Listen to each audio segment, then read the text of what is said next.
যখনই কোনো তৃণমূল কংগ্রেসের নেতাকর্মীর বিরুদ্ধে অভিযোগ উঠছে না, তখন আমরা দেখছি কি তৃণমূল কংগ্রেস নেতাকর্মী পালিয়ে যাচ্ছেন, কেউ আবার খাটের তলায় লুকিয়ে পড়ছেন। আর এবার কি ছবি দেখাবো জানেন?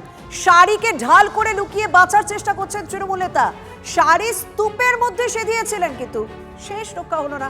হাওড়ার আমতা একটি কাপড়ের গোডাউন থেকে শাড়ি সরিয়ে উদয়নারায়ণপুরের তৃণমূল বিধায়ক সমীর পাজা ঘনিষ্ঠ তৃণমূল নেতা ব্রহ্মানন্দ চক্রবর্তীকে পাকড়াও করলো পুলিশ।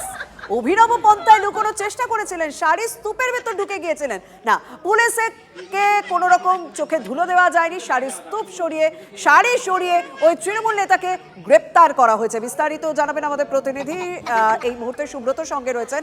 সুব্রত, ঠিক কি অভিযোগ রয়েছে? আর এই অভিনব পন্থা দেখে তো প্রত্যেকেই অবাক। দেখো, একেবারেই ফিল্মি কায়দায় নিজেকে আত্মগোপন করার চেষ্টা করেছিল এই দুর্দণ্ড প্রতাপ তৃণমূল নেতা ব্রহ্মানন্দ চক্রবর্তী, যিনি উদয়নারায়ণপুরের তৃণমূল বিধায়ক সমীর পাজার অত্যন্ত ঘনিষ্ঠ বলেই পরিচিত, এবং এলাকায় জমি দখল থেকে শুরু করে মানুষের ওপর তোলাবাজি থেকে শুরু করে সন্ত্রাস সৃষ্টি করা সব রকমই অভিযোগ রয়েছে তার বিরুদ্ধে। একাধিক অভিযোগ রয়েছে এবং এই অভিযোগের পরেই কিন্তু দীর্ঘদিন ছিলেন চক্রবর্তী। তাকে কিন্তু গতকাল রাতে আমতা থেকে আমতার রথতলা এলাকায় একটা বহুজাতিক শাড়ির যে গোডাউন, সেই গোডাউনে তিনি শাড়ির তলায় মানে শাড়ির বান্ডিলের স্তূপের তলায় নিজেকে আত্মগোপন করে রেখেছিলেন, এবং গোপন সূত্রে খবর পেয়ে পুলিশ সেখানে তল্লাশি চালায় এবং তাকে উদ্ধার করে। এরপরেই কিন্তু পুলিশ তাকে আজকে হাওড়া আদালতে পেশ করবে এমনটাই জানা যাচ্ছে। তবে সব মিলিয়ে যেরকম একটা রোমহর্ষক ঘটনার সৃষ্টি হয়েছিল, তাতে করে বোঝাই যাচ্ছে যে একেবারে ফিল্মি কায়দায় নিজেকে আত্মগোপন করার চেষ্টা করেছিল।